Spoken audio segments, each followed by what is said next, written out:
چلیں جی، آپ کو ایک کالج کے زمانے کا ایک بڑا ہی مزیدار واقعہ آپ کے ساتھ شیئر کرتی ہوں۔ جن دنوں میں سیکنڈ ایئر میں تھی تو ان دنوں یہ تھا کہ میرے پاس میں میتھس کی اسٹوڈنٹ تھی، تو میں نے میرے پاس پری انجینئرنگ تھی، تو میں نے سوچا کہ مجھے میتھس میں تھوڑی ڈیفیکلٹی آ رہی تھی، تو میرے گھر والوں نے کہا کہ چلو تمہیں کوئی ٹیوٹر لگوا دیتے ہیں جو تمہیں گھر آ کے نا تو میتھ پڑھا دیا کرے۔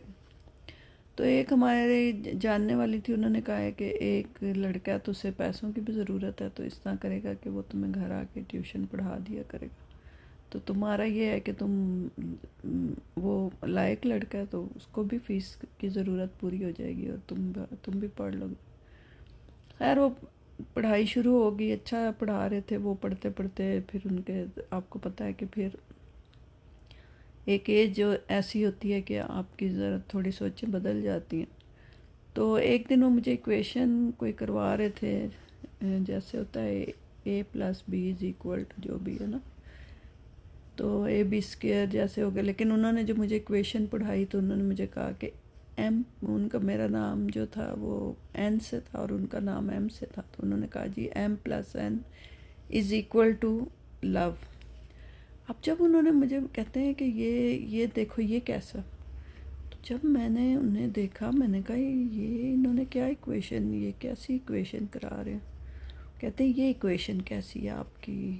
میں نے کہا یہ ایکویشن، اب میں سوچوں میں پڑ گئی۔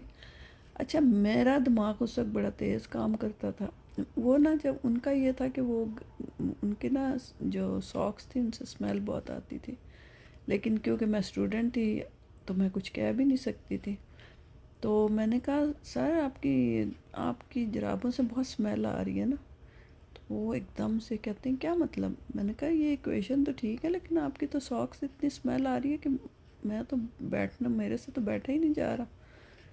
ان کے تو کان وہ تو تھے تو لڑکا سا تھا، تو اس کے تو کان ایک دم سرخ ہو گئے۔ کیا بدتمیزی ہے؟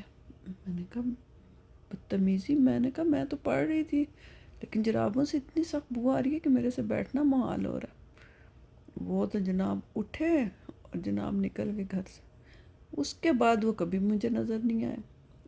تو اب یہ مثلاً کہ یہ میری زندگی کا ایک بڑا ہی مزے کا اور اتنا دلچسپ واقعہ تھا کہ مثلاً کہ مجھے آج بھی میں جب سوچتی ہوں یا میں کسی کو بتاتی ہوں تو مجھے بہت ہی ہنسی آ رہی ہوتی ہے کہ مثلاً کہ بھی یہ کیا ہوا، مجھے خود بھی سمجھ نہیں آئی اس وقت۔